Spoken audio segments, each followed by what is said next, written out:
Olá, meus entas! Sejam todos muito bem-vindos a mais um episódio de Entrar no Isenta Pod. Hoje o episódio número 23. O nosso convidado é Matheus Carriere, um homem que não para e que começou na televisão em 1975. Um verdadeiro enta que vem fazendo muitos programas, tá a todo vapor com televisão, teatro, mas e que tá em muito boa forma e a gente vai falar sobre tudo isso, carreira, teatro, televisão e, claro, a boa forma dele. Seja bem-vindo, Matheus. Eu agradeço o convite, é uma honra participar do teu podcast e falar, conversar, expor minhas ideias, os meus pensamentos e as minhas histórias, tem bastante por aí. Eu gosto de falar, gosto de conversar com as pessoas, então é um prazer estar aqui. Primeiro que a gente pergunta aqui, a primeira pergunta é quantos anos você tem? Porque todo mundo que senta aqui, senta com muito orgulho, porque a gente vem justamente quebrar esse tabu. É possível ser feliz e orgulhoso da idade que a gente tem, né? Sim, Quantos anos? Muito louco, 56, né? Então, nos Enta tem 40, 50, daqui a pouco 60. Eu não vejo a hora de fazer 60 para pegar o cartão do idoso. Mas é muito louco e é maluco porque quando eu era moleque eu achava que 50 anos eu ia ser um velhaco. Eu ia estar já muito velho, já ia estar querendo aposentar, sei lá, tinha essa ideia, né? Eu acho que a minha geração, né, foi evoluindo, né, nesse período todo, assim, a gente passou a ver que os 30 agora são os 40, daqui a pouco serão os 50, né? E não para, né? Não sei até onde vai dar isso e medicina evoluindo, né? Tecnologias. Claro que vem aí também toda uma bagagem de problemas com tecnologias e com vida, a vida atual, mas eu quero viver até os 100, pelo menos. É bom viver, né? Se tiver independência, né? É a única coisa que eu quero, que eu penso assim, né? E tô me preparando para ter independência, para ser um velho, né, sem problema com essa palavra, né, ser um cara de 60, 70, 80, 90, 100 anos com independência, sem depender de ninguém, para as atividades básicas da vida, né, poder amarrar o seu tênis, tomar o seu banho, fazer uma caminhada, ir ao supermercado, morar sozinho ou não, sem precisar que alguém me carregue, me auxilie muito ou me ajude as coisas básicas da vida, né? Matheus é um cara que a gente conversa com ele, lê a carreira dele na internet, ele desenvolveu tanto a mente quanto o corpo, né? E tem esses dois pilares aí que a gente vê muito bem. A gente vai chegar ainda para começar a falar de saúde, mas não tem como conversar com ele sem falar de carreira. Ele que foi aí do programa Boa Noite Cinderela, do Silvio Santos, trabalhou como ator na novela infantil ainda, como Com Amor, Amor Se Paga, da Rede Globo, participou de Chiquititas, do SBT, teve na Record e também no Gincanas, do programa da Eliana. Quer dizer, você pegou toda a parte da televisão, assim, passando por várias emissoras. Fala um pouquinho, assim, como é que é passar por tantas emissoras, estar lá na época dos primórdios da TV, porque trabalhar com o Silvio Santos é um privilégio, né? E não só com ele, né? Meu período com o Silvio Santos foi numa época, assim, que era um quadro do programa dele chamado Boa Noite Cinderela. Na época que o Silvio Santos fazia os domingos da Globo ainda. Antes do Silvio Santos ter a concessão do seu canal, não tinha o SBT, não tinha a TVS, né? Então, o Silvio Santos era o domingão da Globo, só que ele ficava o domingo inteiro no ar, desde as 11 da manhã até o final da tarde. E ele tinha vários quadros, e tinha esse quadro que era um programa infantil chamado Boa Noite Cinderela, eu devia ter 7, 8 anos de idade. Mas nessa época eu já fazia televisão, já fazia teatro, já fiz a minha primeira novela na extinta TV Tupi, né? Na TV Tupi eu fiz 4, 5 novelas antes da Tupi fechar. E aí a Tupi fechou, eu fui para Bandeirantes, depois da Bandeirantes, que aí, com 17 anos, eu fiz essa novela que você falou, Amor com Amor Se Paga. Que foi quando eu vim pro Rio de Janeiro, 17 anos, morar sozinho, virei gente grande. Eu comecei a trabalhar muito cedo, desde muito pequeno. Para mim, no começo, não era trabalho, era diversão. Eu adorava fazer aquilo, né? E eu tive muitos professores... eu observava muitos atores com quem eu trabalhava, né? E pessoal da antiga, assim... Ioná Magalhães, Carlos Zara,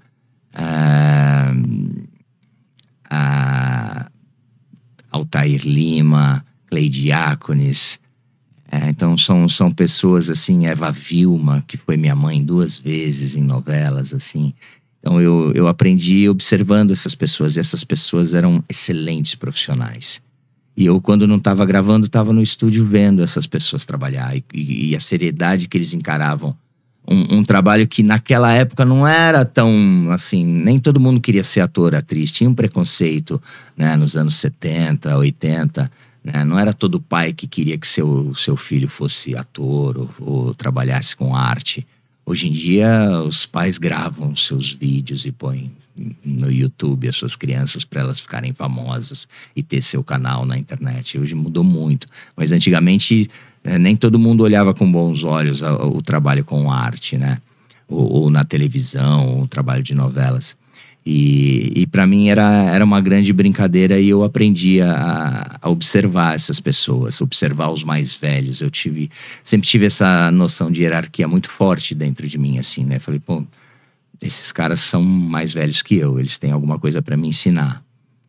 E de repente hoje eu tô nessa, né? Eu sou o mais velho, geralmente, de alguns elencos ou de alguns programas, então eu sei como deve se portar uma pessoa que, entre aspas, serve de exemplo, né? E você que pegou a televisão, né, nessa época que você falou, né? Eu acho que a arte, né, ela vem mostrar que as pessoas que não tiveram dinheiro de herança podem trabalhar e conquistar o que elas têm, até ou mais do que outras pessoas, que a arte enriquece, né?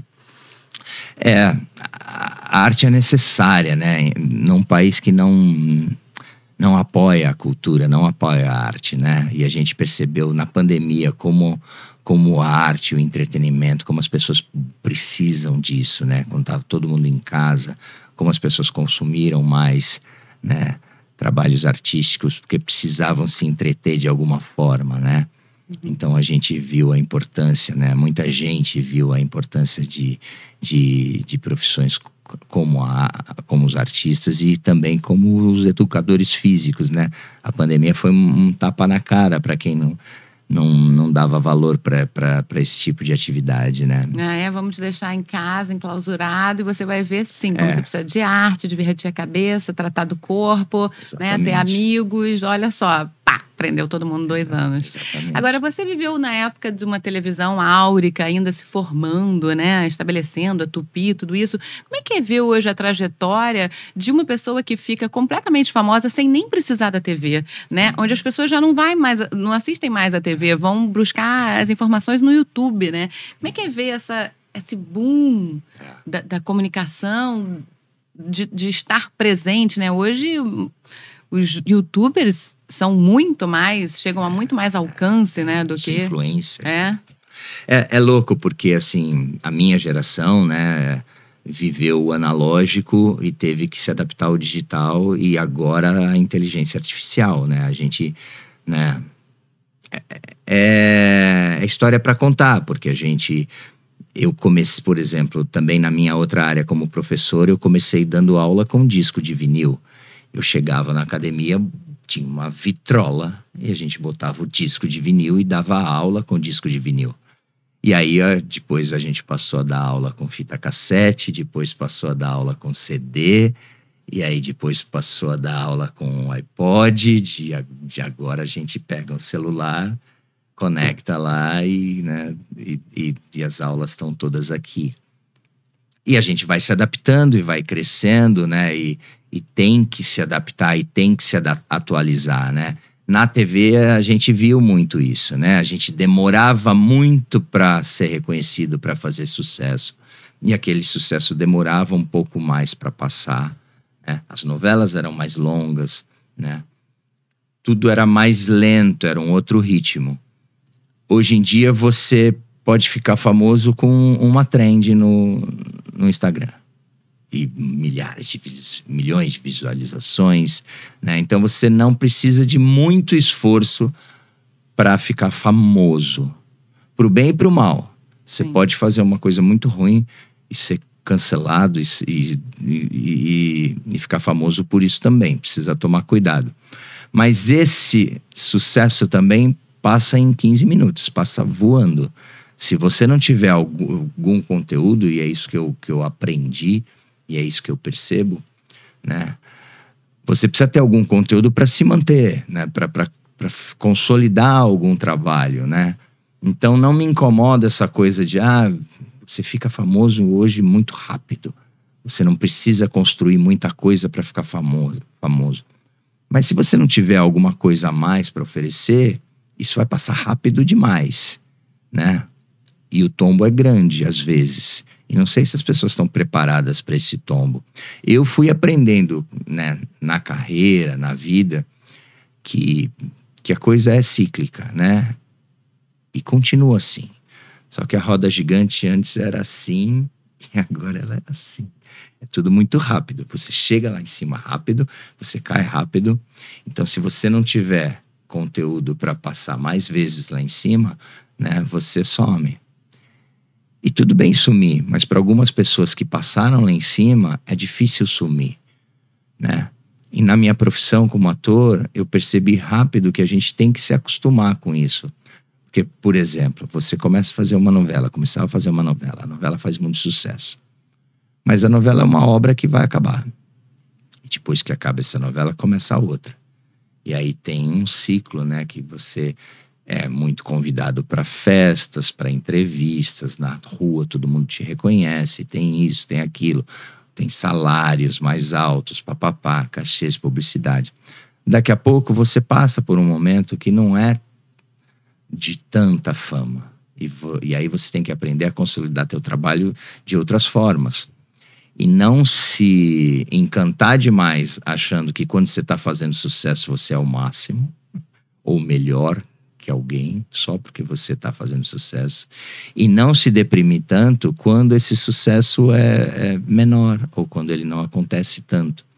Então esse equilíbrio, né, de você, que eu acho que é importante, que a gente tem que aprender.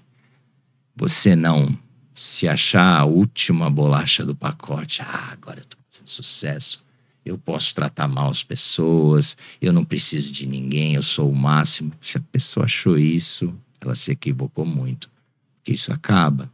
E aí quando você não tem isso, aí isso te deprime. É natural, é normal. Fala, por que ninguém mais me quer? Será que eu sou ruim? Será que eu desaprendi? Será que eu fiz alguma coisa de errado? Sem entender a ordem natural das coisas, né? E daqui a pouco você volta, daqui a pouco você é chamado para outro trabalho, ou no teatro, ou na TV, né? Ou em outro veículo agora, que são muito maiores, né? Então, a gente tem que entender essa roda gigante. Eu sempre uso essa analogia, assim, porque eu aprendi isso, assim, e a minha experiência de vida me mostra isso, né? Os períodos altos e quando você tá lá em cima, só que daqui a pouco você tá aqui embaixo de novo. Só que aí vai subir de novo. Você sempre foi muito reflexivo, assim? Sempre. Sempre pensei muito na vida, assim, sempre tive uma característica de ouvir muito, pensar, e claro que a idade vai dando mais experiência pra gente, né? Ter 40, 50, 60, tem que ter alguma vantagem, né? Não são só desvantagens, tem que ter alguma coisa melhor, né? Porque a gente vai envelhecendo, né? Nosso corpo muda, nosso rosto muda, e lutar contra isso tem que ter inteligência. Mas a gente vai adquirindo experiência, né? Né? É um dever nosso evoluir, eu acho. Era uma pergunta que estava mais pra frente, né? Realmente você fala assim, amadurecimento chega, né? A pele fica assim, o cansaço vem, não sei o quê. Mas existe também, do outro lado da balança, muitas coisas boas. Amadurecimento, emocional, né? A inteligência. Quais são os ganhos que você teve, assim, que você consegue refletir depois do Isenta? Assim, saber lidar com essas situações adversas, né? Saber entender essas situações, entender as pessoas, começar a mapear, né, quem é quem, né, como as pessoas agem e por que elas estão agindo dessa maneira, né? e começar a compreender essas coisas, né? Então isso tem coisa que não tem jeito, cara, só vem com a idade, só vem com o aprendizado, com histórias e com perrengues que você passa, com momentos difíceis, né? As pessoas falam, você só aprende no amor ou na dor. Eu acho muito difícil aprender no amor.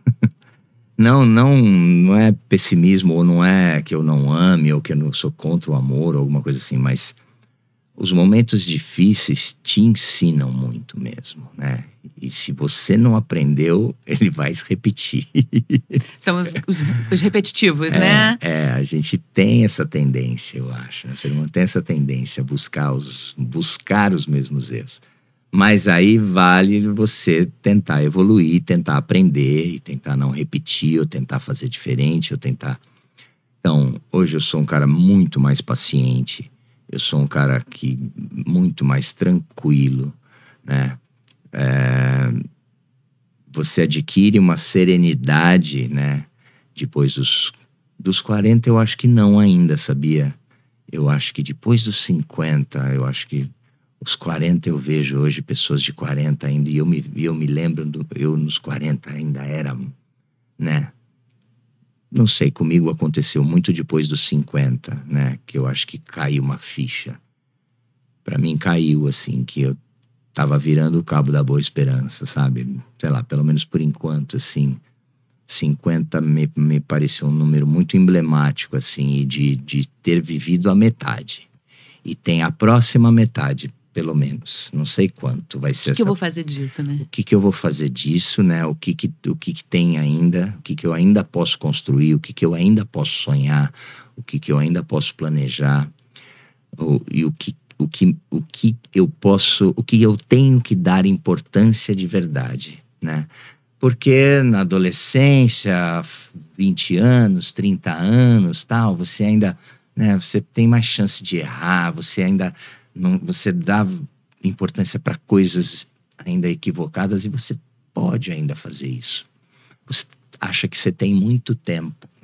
Apesar da vida passar num sopro, pode acontecer uma coisa e amanhã ninguém tá aqui, independente da idade, né? Mas você começa a dar valor para aquilo que é realmente importante. E aí e cada um tem a sua escala de valores, tem o seu grau de, né, importante. Para mim é isso, para mim é aquilo, e não necessariamente precisa ser igual para todo mundo. Mas, num geral, né, dá mais valor às relações, às pessoas que te são caras, a filtrar o que você ouve, filtrar o que falam de você, né? Porque ainda mais hoje, não me lembro quem falou isso, mas hoje os idiotas têm voz. Qualquer idiota tem voz, né? Seja na página dele, seja na sua página. Seja num comentário que faça do meu post ou num post que ele faz. Então hoje, mostrar todo mundo tem voz. É bom isso. Acho positivo, né? Tem podcasts, né? Milhares, cada vez mais. Então todo mundo tem o seu espaço lá, faz o seu canal e fala o que quiser, né? Então os idiotas também têm voz. Tem pessoas legais de se ouvir, né? Mas também vem toda uma leva que vem junto, né? E aí você vai filtrando e vai tentando entender essas pessoas, e principalmente quando essas pessoas falam de você, né? E eu sempre tive uma profissão muito exposta, né? Que é a carreira artística. A gente dá muito a cara para bater. Eu falo com orgulho que é uma profissão que tem que ter muita coragem, né? Para ser ator no Brasil, né? Ou em qualquer lugar do mundo, mas para você subir num palco e se expor daquela maneira, precisa ter, além de talento, precisa ter coragem. E eu me orgulho disso, porque eu acho que é uma valência, é uma qualidade que é importante para todo mundo, em todos os segmentos, assim, na vida da gente. Ter coragem, né, para enfrentar seus medos, suas dificuldades, seus temores, né? Dar a cara para bater, não se esconder. E aí, como você vai fazer isso é que é o X da questão, né? Você sempre fez terapia? Você faz terapia? Não, faço terapia há 2 anos só. Sempre fui. Eu era daqueles que eu não preciso. Até uma hora que você acha que pode ser bom pra você, e aí você descobre que você devia estar fazendo há muito mais tempo. É essencial hoje pra mim. Agora, você comandou também o Comando G, né? Numa época que ainda era LGBT. Como é que foi isso, né? Ser pioneiro nessa questão do respeito pela diversidade, que eu acho que é tão importante hoje em dia na nossa sociedade, né? As pessoas se assumirem, terem a paz de serem quem são e terem espaço e terem voz por isso. Como é que foi lá atrás, né, ainda no ano 2000, levantar uma bandeira dessa? Na época não era nem LGBT, era GLS que se falava, né? Gays, lésbicas e simpatizantes. E o S dos simpatizantes pra mim hoje analisando é péssimo, né? Na hora você para, na época parecia legal, não, engloba todo mundo que não é, né? O simpatizante se defendia. Eu não sou, hein? Mas eu sou simpatizante, como se ser fosse ainda uma coisa ruim. Então, por isso que o S era uma letra muito, hoje em dia analisando, é uma letra muito cruel, né? Porque é carregada de preconceito, né? Se você pensar. E muita gente ainda hoje se incomoda com a quantidade de letras. É muito louco isso. Assim. Hoje atualizando, gente, é LGBTQIA+. Então. E tudo bem. E ótimo. Venha que venha o alfabeto inteiro, porque se tem um grupo que tem que ser representado e defendido, basicamente, né? A gente vai chegar no mundo ideal, não precisaria disso. Ela precisa disso? No mundo ideal, não. Mas no mundo onde existe tanto preconceito, no mundo onde existe tanta violência contra essas minorias, onde se matam essas minorias, como se matam, como o feminicídio, né? Mas o etarismo, a gente está aqui, o etarismo. Então. Mas o Brasil é ainda o país que mais mata homossexuais no mundo. Ah, mas não matam héteros? Matam, mas não pelo fato de serem héteros. Essa é a grande questão, né? Porque eu vejo os comentários, às vezes, quando eu faço algum post sobre isso, né? Vem uma violência. Né? Então o Zé tem que ter o dia do hétero. Não, cara, o hétero não precisa ser defendido, né? Ele nunca foi oprimido. Ele nunca foi oprimido. Ah, mas ele pode ser, mas ele não passa fome. Não, mas aí é outra história. O hétero nunca foi reprimido, nunca foi violentado, nunca foi morto por ser hétero. O problema é esse. É a violência por uma coisa que deveria ser natural, né? Não deveria ser esse drama todo. Uma empresa ou uma escola não deveria se preocupar com vamos empregar agora homossexuais porque vai fazer bem, vai fazer inclusão, ou vai ficar a imagem da empresa vai... No mundo ideal isso não precisaria, sabe? Vamos ver quantos homossexuais trabalham na nossa empresa. No mundo ideal isso não deveria ter a menor importância.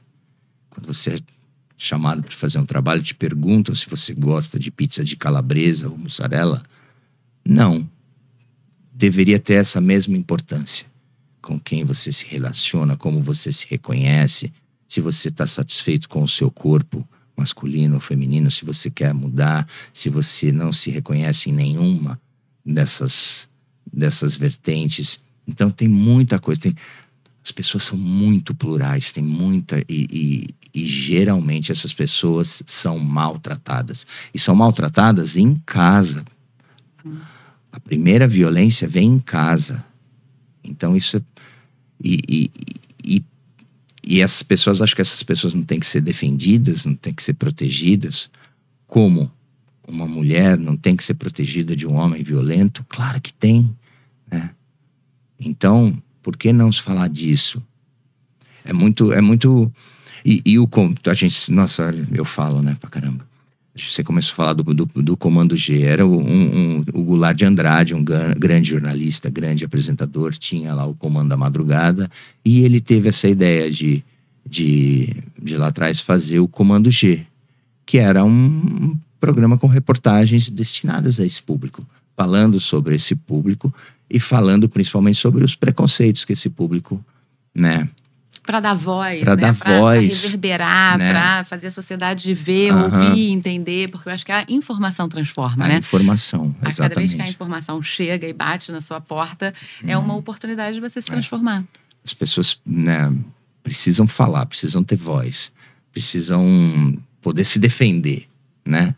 Poder mostrar como é difícil para elas a vida por causa disso. E a gente vem evoluindo. Ainda passos, no Brasil principalmente, passos menores do que eu gostaria, do que a maioria gostaria. Mas a gente vem evoluindo. Então, quantas letras vierem, né, que venham. E se você não deve se incomodar com isso. Eu vejo muita chacota sobre isso. Ai, mas precisa de tanta letra, pra que isso? Podia ser, sabe? Por enquanto precisa. No mundo ideal não vai precisar mais. Espero que a gente chegue num dia desse. Agora, você tá com a peça do Augusto Cury, né? Um vendedor de sonhos, né? Que tá há 5 anos em cartaz, né? E, assim, é uma peça que fala dessa questão dos valores humanos, né? Vem resgatar a força de vontade, vem resgatar a força de viver, vem resgatar... Como é que é estar em cartaz, assim, com essa peça, levando tanta essa informação necessária para as pessoas num mundo onde a gente vê tanta depressão, onde a gente vê tanto o contraponto acontecendo, né? A gente... o próprio Augusto e os números, né? As estatísticas mostram que as doenças da mente são o mal do século, né? Depressão, pânico, ansiedade, tentativa de suicídio, né? Você desistir de tudo e ter força para colocar um ponto final. E a metáfora mais bonita da peça para mim é essa, assim, né? A gente te oferece uma vírgula ao invés do ponto final. A vírgula te permite que você continue escrevendo os capítulos da sua vida. O ponto final não, né? E o Augusto Cury tem uma obra vasta, né? É um psiquiatra de mão cheia, assim, e que entendeu o que a sociedade precisava, né? Não só do tratamento em consultório, mas de obras que auxiliassem essas pessoas. E ele escreve muito bem, né? Ele coloca num tema tão pesado como o suicídio uma leveza, um humor. Então, quem vai ver a peça, quem lê o livro, se diverte. Tem momentos de dar risada, tem personagens mais engraçados, tem situações, né? Mas, na hora de falar sério, vamos falar sério. Então, muita gente se reconhece. Ontem a gente estava em São Paulo fazendo uma sessão e depois, geralmente, a gente atende as pessoas para fazer uma foto, para dar um abraço, enfim. A gente tem essa característica, o elenco da peça tem essa disponibilidade e a gente gosta disso. Veio uma senhora e falando, olha, meu filho que me apresentou o livro do Augusto, ele que me fez ler o livro, ele que me falou que a peça estava em cartaz e o meu filho se suicidou há 2 meses. E a gente tem muito relato disso. Olha, meu pai está com depressão, eu vou trazer ele para ver a peça. Meu filho está passando por um momento assim, ele é muito ansioso. Então, o Augusto, na obra dele, tanto no livro como no filme, e agora com as peças de teatro do Augusto, de ensinar, não sei se é a palavra, mas refletir, nos né? fazer refletir sobre essas situações. Porque problemas todo mundo tem. Cada um vai dimensionar se esse problema é muito grave ou não. Só quem sente que pode falar disso. Então não adianta falar, isso não é nada. Não é nada para você que não tá sentindo. Mas para aquela pessoa pode ser o fim da linha. Pode ser a coisa mais grave do mundo. Você chegar para um adolescente que tá com depressão e falar, nossa, mas você tem tudo na vida. Você tem pais que te dão os melhores colégios, você tem alimentação. Você não devia estar reclamando de nada. Mas questão não é essa. A questão é como você se sente diante de tudo aquilo. E graças a Deus, hoje em dia, porque também lá atrás parecia que era frescura. Quantas vezes a gente não ouviu, tá com depressão, vai lavar uma louça, né? Isso é doença de quem pode ter depressão, né? E começou a virar como se fosse doença de rico, depois começou a pegar uma outra classe. E aí, até uma hora que as empresas perceberam que o maior número de falta dos seus funcionários era quem está com depressão e não quem estava com gripe, por exemplo. E aí começou a se perceber que isso realmente estava tirando pessoas do mercado de trabalho. E agora? Graças a Deus esse preconceito. Mas ele ainda existe, né? Você tratar uma pessoa que tem um câncer, um problema cardíaco, um problema de saúde física, né? Você se consterna mais, você se preocupa. Com a doença mental ainda tem um viés assim de parecer que é frescura ou que, sabe, não é tão grave. Mas que é coisa mais grave do que o suicídio. E via de regra, todas essas doenças mentais acabam levando para isso, né? Na doença física você luta demais pela sua cura, né? Você busca um tratamento, você faz a quimioterapia, você, né? Agora, na doença mental, às vezes você faz o contrário. Você busca o final, porque você não aguenta mais. A tua cabeça funciona de um jeito tão equivocado que você não aguenta mais. A dor mental é louca, é muito diferente da dor física, né? Então, se você for pensar, as doenças mentais, se você não buscar tratamento, ajuda, né?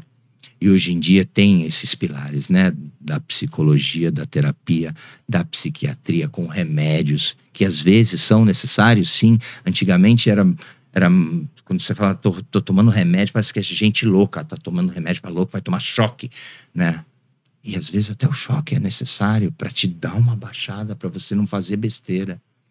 Uma internação, né? E às vezes E tem uma coisa que é muito importante aí, que é o que mais eu acho que a gente precisa falar, que é a atividade física. Isso, eu vou chegar lá. Primeiro eu quero falar, né, que falta de ar, palpitação, chorar mais de 3 meses seguidos, uma tristeza profunda, sem motivo, tudo isso pode ser sinal de depressão, e depressão tem cura, sim.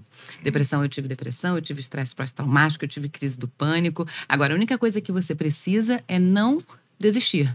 E não se permitir desistir, porque isso aqui, é o que movimenta todo o corpo. Então, se isso aqui estiver ruim, o corpo vai começar a dar problema também. Então, buscar ajuda de um parente, compartilhar isso com alguém que leve a sério, buscar ajuda médica, buscar ajuda de um psicólogo, um psiquiatra, um psicanalista, e ir lendo sobre o assunto, porque a informação, ela tem essa qualidade de conseguir te ajudar. E não desistir. Se demorar 10 anos, que você persista 10 anos para depois falar, eu venci. E agora você também é formador e preparador físico, né? Personal? Não. É bem legal falar isso, gente. Ele não é personal, ele dá aulas coletivas. Porque acho que todo professor de educação física é personal. Não. Uma parte, né, dos educadores físicos vão para essa área, que é o personal trainer, que tem os seus alunos individuais, os seus alunos particulares e tal. Mas eu sempre gostei da aula em grupo. Eu sempre dei aula de aeróbica, dei aula de street dance. Assim que eu me formei na Faculdade de Educação Física em 89, era a época da aeróbica, né? A época dos campeonatos de aeróbica, com 100 pessoas fazendo uma aula numa sala gigante, né? Depois as aulas mais dançadas, como o street dance, o cardio funk, na época, que se chamava assim. E depois, quando chegou o bike indoor, eu me apaixonei. Então, hoje em dia, eu só dou aula de bike indoor, né? Que é aquela aula de bicicleta. Muita gente chama de spinning, né? Mas spinning é um dos estilos, é uma marca, né? Como Gillette, essas coisas. Então, eu chamo sempre de bike indoor, que é uma bicicleta aqui com o professor e várias pessoas pedalando em bicicletas estacionárias. E a gente faz o treinamento com música, né? E hoje tem muita tecnologia. Eu dou aula num estúdio especializado em bike em São Paulo, a Ride State. Então não é uma academia, não tem sala de musculação, tem uma sala de bike, assim, são 38 bikes numa sala, né? E tudo preparado para que você tenha uma experiência e um treinamento físico, uma atividade física em cima da bicicleta. Maravilhoso, né? E a atividade física, ela também vem aí nas últimas pesquisas, se comprovando cada vez mais necessária e como um pilar, né? Não só, acho que até um antídoto, né? Contra esse veneno que é a depressão. Você hoje, preparador físico. Sim, pode falar. Você acha que a depressão tem essa questão de te paralisar, mas a atividade física tem também uma possibilidade de te abastecer, de te gerar, né, aí os hormônios da felicidade, de tudo, para que haja esse combate, essa força de sair pelo menos do lugar? Sim. Basicamente, principalmente assim, os hormônios que você libera, que você produz fazendo atividade física, é tudo aquilo que está no remédio, né?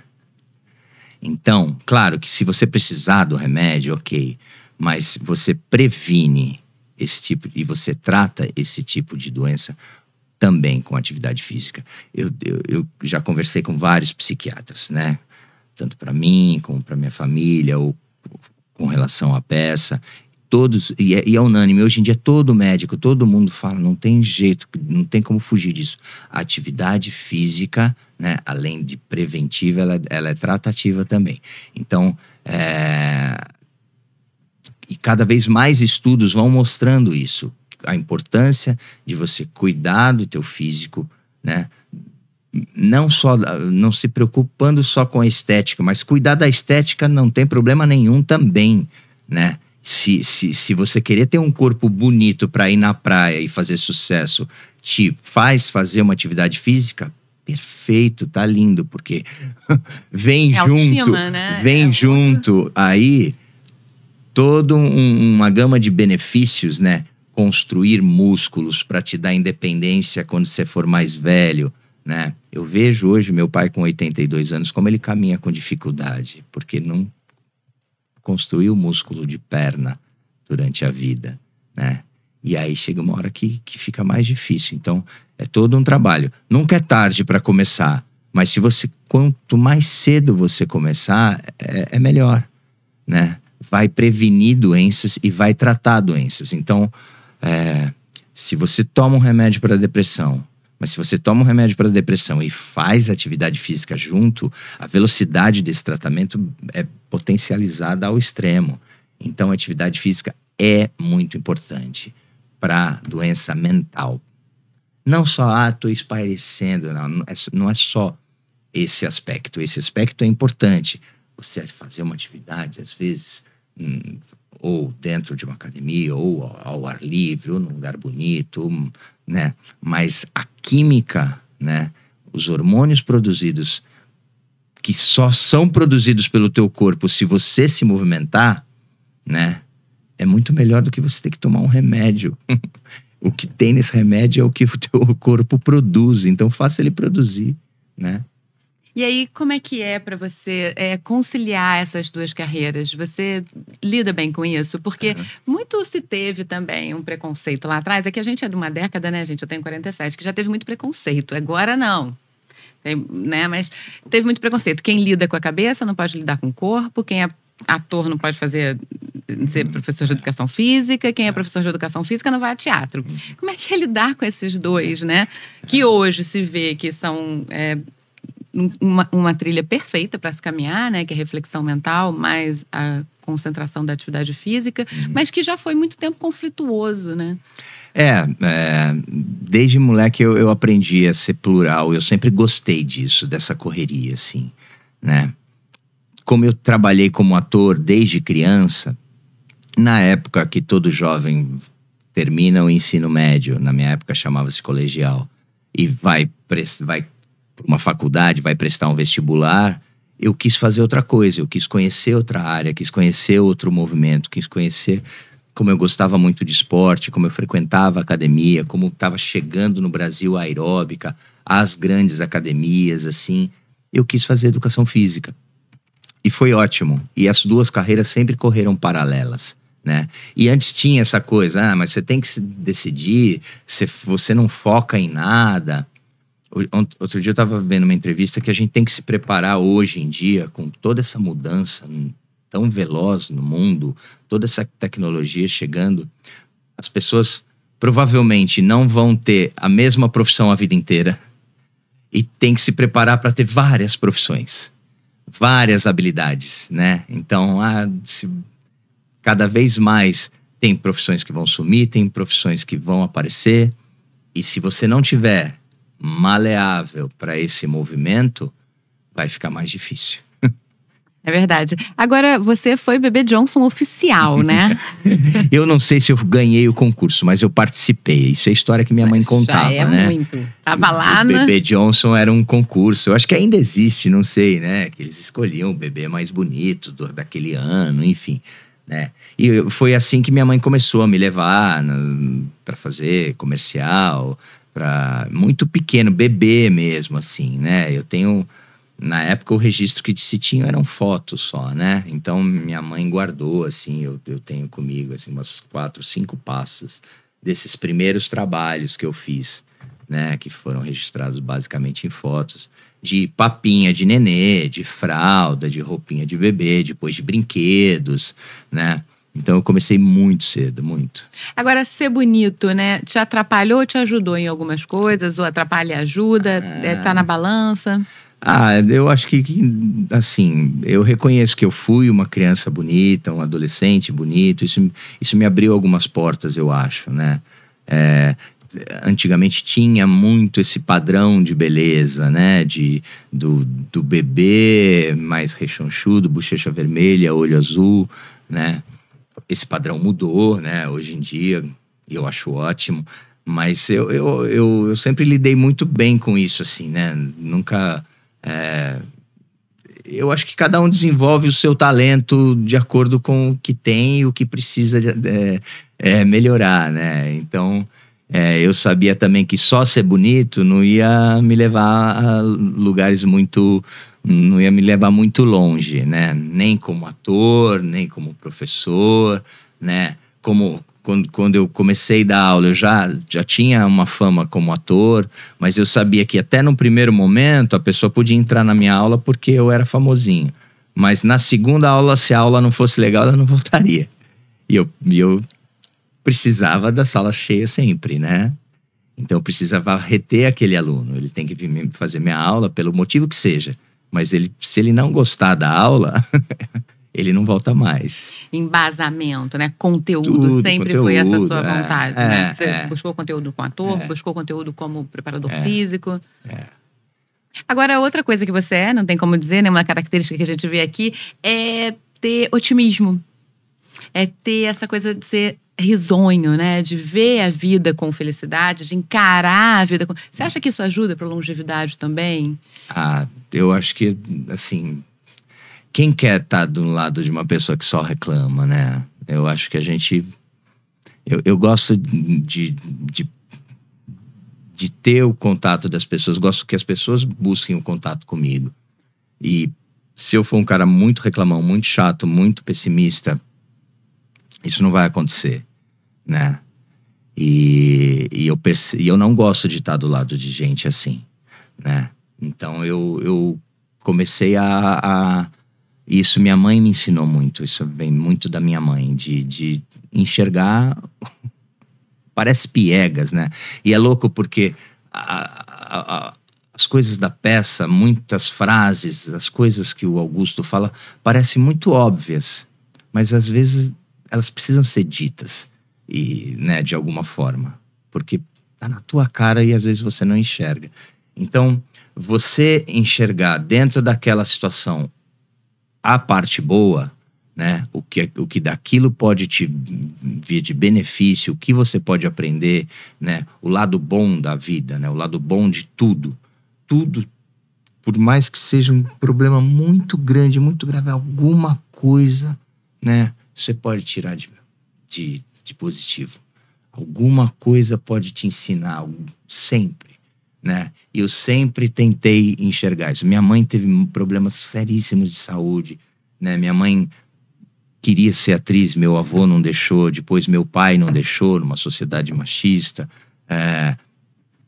e depois teve problema de saúde, enfim.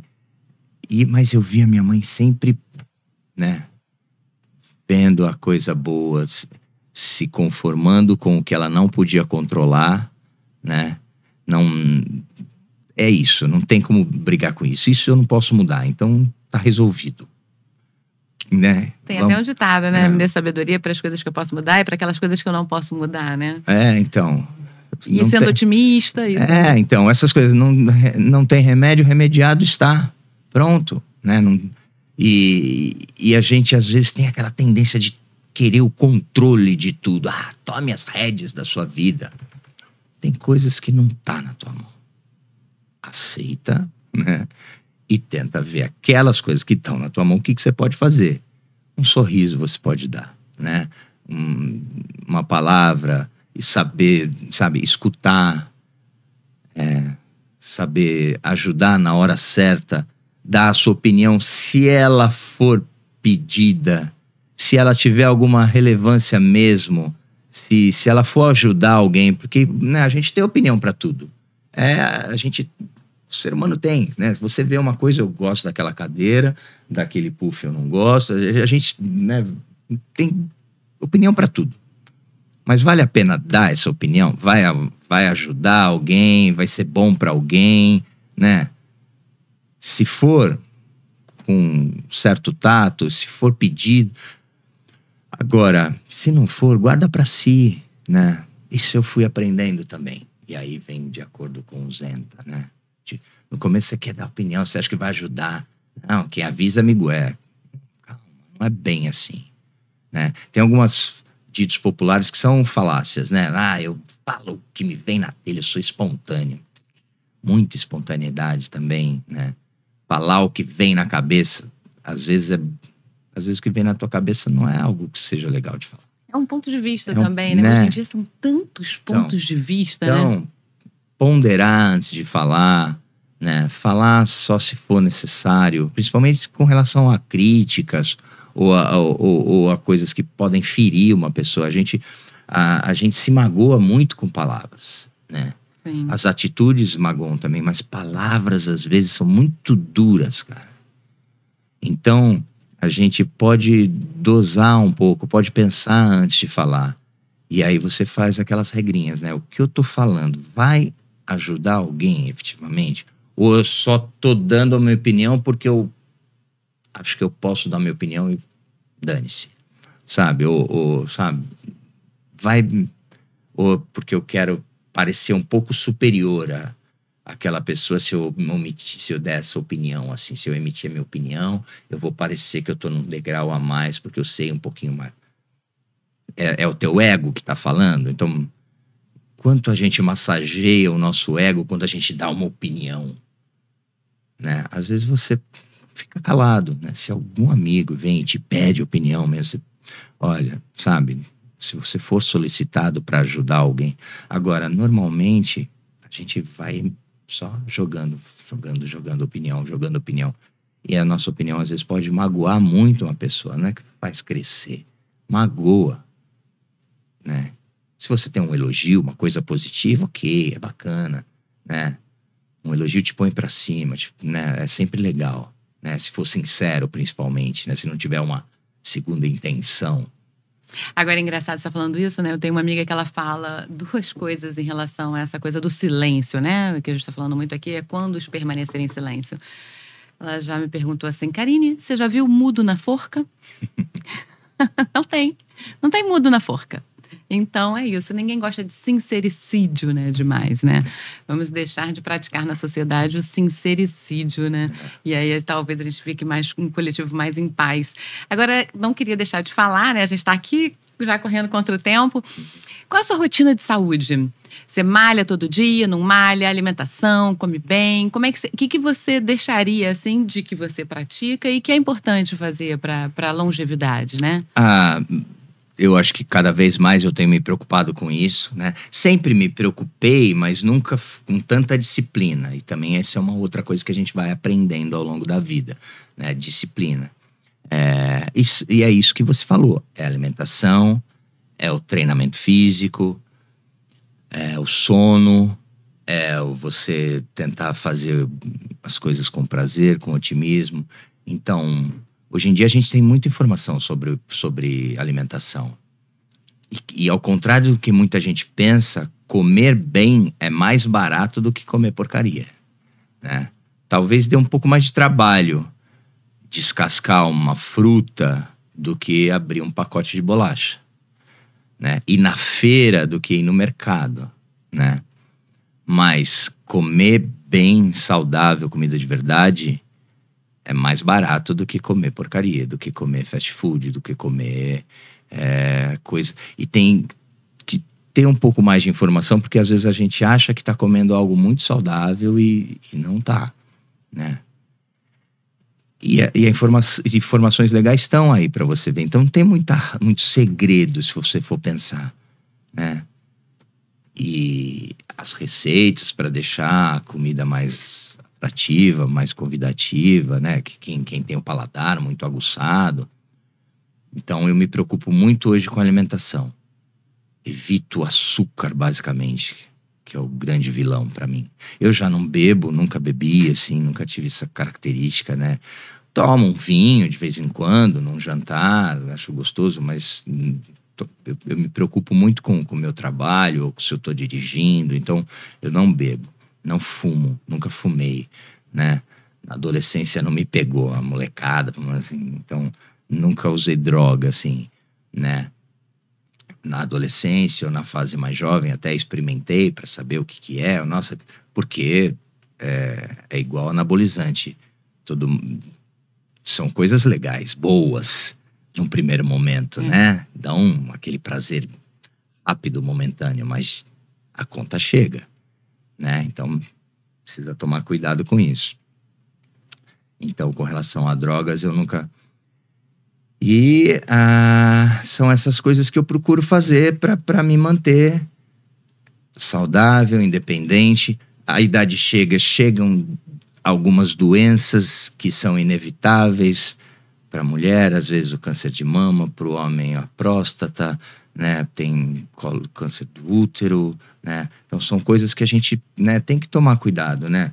A gente vai na praia, antigamente me passava óleo de urucum para ficar queimado, Coca-Cola, uns absurdos. Hoje em dia, sabe que você vai na praia, protetor solar, ou vai tomar sol, vai se expor, protetor solar, porque lógico, né, câncer de pele, a gente pode evitar, né, algumas coisas, e por que não fazer isso? A única coisa que me pega um pouco, que eu não consigo e não consegui ainda, por mais que todo mundo já me deu, o meu pior pilar desses todos é o sono. Eu ainda durmo mal, durmo pouco e durmo mal. Não tendo, é o que eu mais tento trabalhar em mim, é o que eu mais tenho dificuldade de fazer. As outras coisas eu acho que eu consigo. Até de tratamento médico, prevenção, exame, check-up, essas coisas que a gente precisa fazer, sair na frente de algumas doenças. O sono é a coisa que me pega, é a coisa que eu falo, nossa, como eu gostaria de deitar, dormir 8 horas direto. Eu levanto por noite 2, 3 vezes, né? Aí vem também problemas, o que é a próstata que aumentou, então levanto fazer xixi, né? Quem tem a minha idade sabe o que é isso, né? De não conseguir dormir uma noite inteira sem ter que levantar para ir no banheiro, aí levanta uma, aí levanta 2, aí começa a levantar, ou seja, teu sono vai quebrando. Então isso é... Agora, para homem, você deixaria essa dica de tipo, se previnam mais? Sempre, nossa, eu tive um câncer na tireoide com uns 30 anos. Vendendo saúde, fazendo tudo isso que eu faço ainda. Me alimentando bem, não bebendo, não usando droga. Eu tive um câncer na tireoide. Genética. Não tem jeito. Às vezes a gente não faz nada de errado. Não tá na tua mão. Tá na vida. Tá na genética, tá em alguma coisa que você não controla. Por causa disso, eu pensei assim, nossa, se eu tive um câncer de tireoide com 30 anos, talvez isso é errado, mas eu tinha isso na minha cabeça. Meu corpo tem uma predisposição a ter câncer. Então, eu vou começar a fazer os exames de prevenção antes do que deveria. Então, já comecei a fazer meus exames preventivos de próstata, né? E que vem carregado de preconceito para os homens, né? O famigerado exame do toque, que é necessário. E tem homem que, nossa, falar que vai fazer um toque retal lá, parece que vai morrer, né? Que vai perder a masculinidade, sabe, não vai mais ser homem, ou vai... E não é nada. Vamos ser adulto, né? Fazer o que tem que ser feito. Fazer o que tem que ser feito, sabe? Como para mulheres, tem exames que são incômodos, né? Sabe? Papa Nicolau. É muito incômodo. Não são, mas tem que fazer. E vamos lá, faz e pronto, sabe? E para você descobrir um câncer de próstata, são 3 exames, né? Não tem jeito, é o PSA, o toque retal e a ultrassonografia. E se você tem essa condição de fazer, por que não? Né? Por que não fazer? E a gente vê que homens, às vezes, morrem de câncer de próstata porque não descobriram a tempo. Porque tem cura, tem tá? Cura, é um dos cânceres que mais né? tem cura. 95% dos homens têm cura. Então, só que você tem que sair na frente. Você tem que descobrir antes. E hoje em dia tem exames até que antes da coisa desenvolver... Você já consegue saber se você tem a predisposição para isso, né? Então, já tem mulher retirando mama sem ter o câncer de mama ainda, mas sabendo que você tem os marcadores lá que vai desenvolver. Então, já sai na frente, né? A medicina evoluiu muito, né? Então, para todos os homens, e eu coloquei no meu Instagram, eu faço a propaganda, conversei com o meu médico, né, fiz uma live com ele para todo mundo ver, olha, homens tem que, sabe, eu comecei com 30, a medicina fala com 40, 50, mas, sabe, colonoscopia, exame chato, mas tem que fazer, sabe, para ver algum câncer no intestino, algum problema lá, se você sai na frente, você já...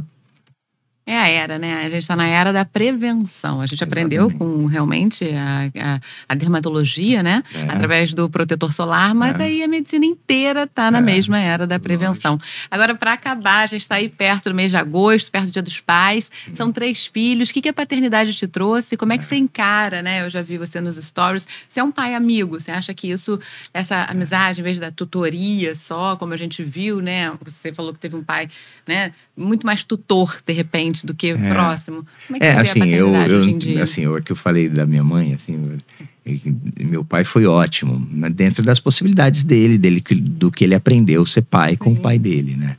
E a gente evolui nesse quesito. É louco, né? Outro dia eu tava pensando sobre isso. Ser pai e mãe também, né? E eu sou as duas coisas, porque quando eu me separei, as minhas filhas ficaram comigo. Eu fui pai primeiro aos 17, e não recomendo isso pra ninguém, não é a idade de ser pai. O que não quer dizer que eu não tenho uma ótima relação com meu filho, que, enfim, deu tudo certo, mas eu fui um pai muito melhor para as minhas filhas que eu tive com 40, né? Então, segurem-se, jovens. E hoje em dia tem camisinha. Quando eu fui pai, não tinha. Não tinha. A gente foi no ginecologista e ela ensinou a gente a fazer tabelinha. Isso não funciona. Não falou para 2 adolescentes que estavam ali na sua frente, falou, usem camisinha, porque não tinha tido a AIDS ainda, né? Então não se usava camisinha.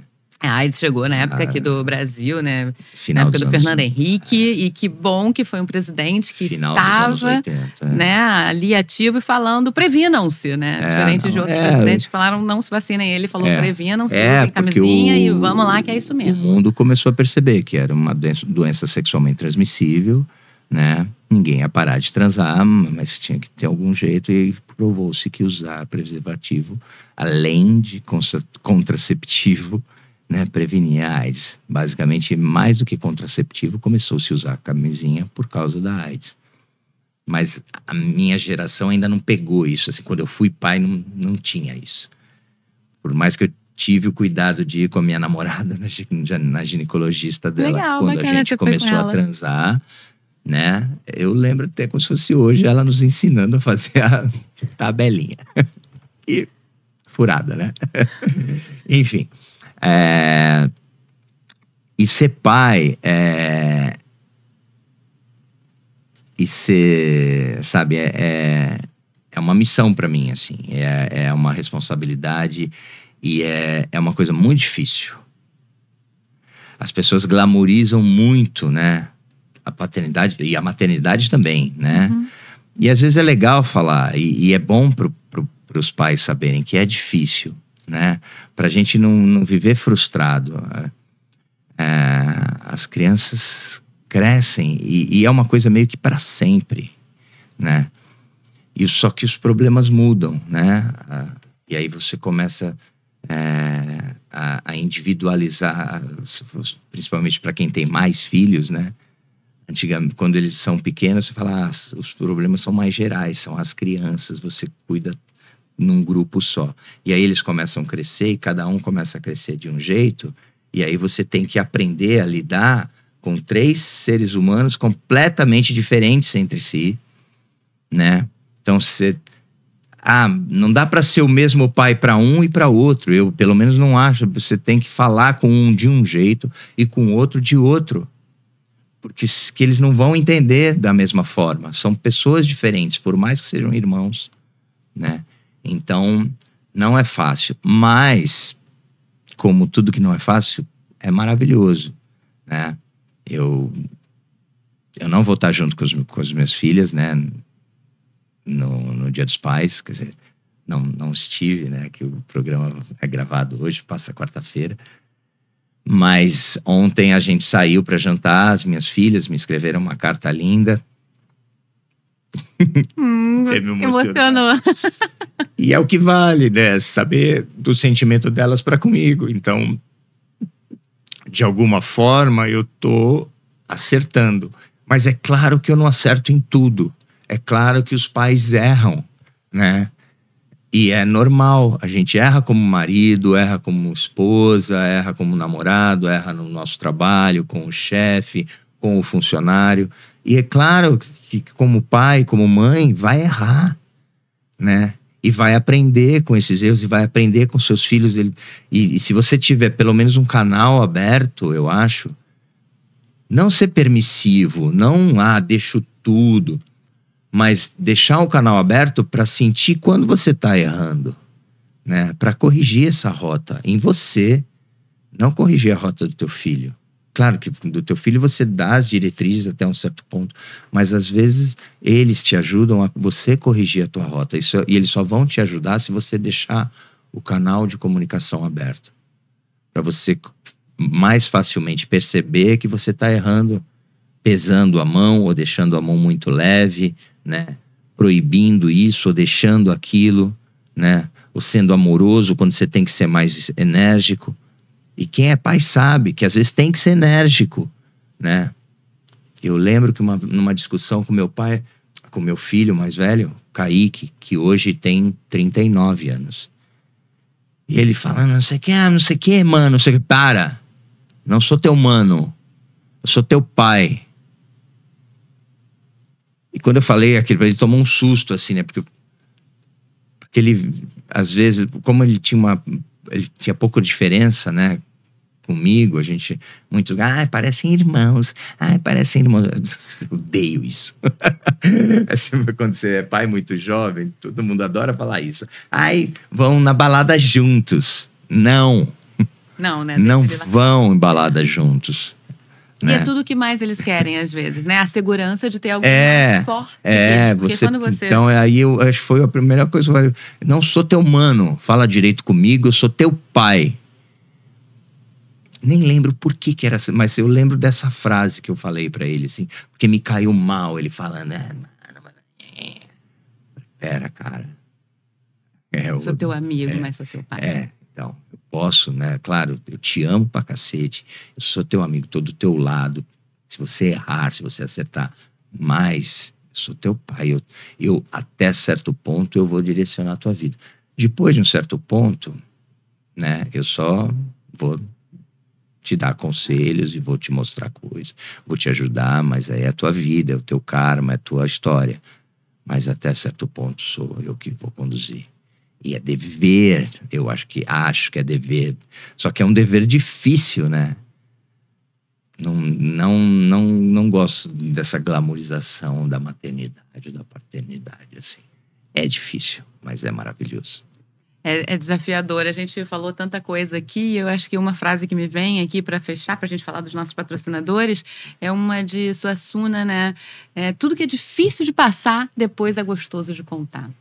Então, passe lá o que precisa para depois rir, falar, ótimo, contar, se emocionar. Adorei. E é isso aí. Vamos terminar, falar dos nossos patrocinadores. Eu quero aqui agradecer o Assim Saúde, que é a operadora de plano de saúde com maior rede de hospitais próprios do Rio, que vem sempre aí preocupado em realizar a saúde, e não só a saúde, promover bem-estar. Diariamente no blog vivassim.com.br você encontra dicas, orientações sobre saúde, estilo de vida saudável, relatos de superação e também sobre o programa Special Life, programa de medicina preventiva do Assim Saúde, voltado para as pessoas que têm doenças crônicas ou aquelas que buscam simplesmente mais ter qualidade de vida, como eu e com você. A gente também quer desejar aqui, se você quer entrar para o mundo digital, conheça o Estúdio Ponto Criação, que é onde a gente realiza aqui o nosso podcast. Você pode gravar cursos, videoaulas e também seu podcast. Aqui a gente tem toda a estrutura que você precisa, desde o momento de tirar o seu projeto, colocar ele no papel, para depois colocar ele em prática. E o meu agradecimento também à agência Criação Online, que cuida das nossas redes sociais, das estratégias de marketing, além de desenvolver sites e aplicativos. Então é isso, fica aqui meu agradecimento maravilhoso. Você, Matheus, quer deixar mais algum recado, arrobas, chamados? Sim, legal. Então, queria aproveitar, né, que a gente está em cartaz aqui no Rio de Janeiro com a peça O Vendedor de Sonhos até o final de agosto, até o último final de semana de agosto, no Teatro Vanucci, todo sábado e domingo, O Vendedor de Sonhos. E depois, nas nossas redes sociais, você pode acompanhar para onde a gente vai. A gente vai viajar ainda o final do ano inteiro. E o ano que vem também já tem agenda. Então, sempre na página do teatro, ou na página da peça, ou na minha página. Então, a minha página pessoal, @MatheusCarrierioff, Matheus sem H. Esse é o meu Instagram. Lá eu sempre coloco onde o Vendedor de Sonhos vai estar. Ou então na página do vendedor, @o Vendedor de Sonhos Teatro. E lá você vai saber da nossa agenda, quando acabou a temporada no Rio, quando a gente vai estar na sua cidade, né? E vai ser um prazer recebê-los lá. Muito obrigado, adorei nosso papo. Espero que o povo tenha curtido, que tenha sido positivo para alguém, né? Que as pessoas tenham se beneficiado de alguma maneira da nossa conversa e foi muito prazeroso para mim. Muito obrigado pelo convite. Obrigado você por ter aceitado, por ser essa pessoa otimista, por ser essa pessoa inspiradora, né? Obrigado. Que a gente precisa de exemplos, sim, né? A mesma coisa que você falou, né? Às vezes parece que são palavras repetidas, mas o que é óbvio às vezes precisa ser dito, né? Inspiração tá aí no seu otimismo, na sua força, na sua importância que você dá também à saúde física, né? Que a gente está vendo isso hoje em dia, como é importante para a saúde mental. E engraçado que eu também me surpreendi. Chamei ele para falar de teatro, para falar de longevidade e acabei tendo uma aula aqui de saúde mental, né? Como hoje em dia está tudo muito entrelaçado, né? Tudo. E o espetáculo é isso, gente, é autoconhecimento. Se você puder ver, quanto mais autoconhecimento, acho que é outra palavrinha também do século, mais autoconhecimento, melhor aí para todo mundo, para você, para quem está do seu lado, para todo mundo. Até a próxima quarta-feira e a gente se encontra aqui às 16 horas no Entrar no Isenta. Pode.